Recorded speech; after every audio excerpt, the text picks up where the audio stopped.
where I'm going to with this in terms of simple sense is everybody has access to money. Yeah. The issue is not everybody A understands they have access to money, or B understands how to access the money they have access to. So that's the two That's things. deep. You know, a story I was told once is, if I transfer £2 billion to your bank account, but you don't believe there's £2 billion in your account, you won't use your bank account as though there's £2 billion inside.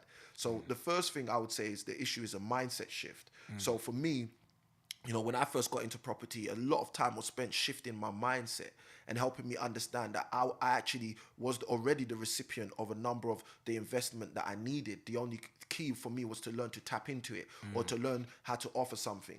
And to get really into the heart of what you've really asked in terms of, does property take a lot of money, and is it an expensive vehicle to get involved in? You know, I heard something once, I believe it was Zig Ziglar who said it, a motivational speaker. He's a legend, and he yeah. said, service to many leads to greatness. Service to many leads to greatness. Now, why do I say that? Because, you know, if you want to get into an industry, like I'm very big on mentors. You know, I always speak about the mentors I've had in my life. And one of the things I'll say is go and serve. You know, like when I started in property, I started by serving. And what do I mean by serving? Did I work for free? No, not necessarily. But the business offering I started as a sole trader was a sourcing business.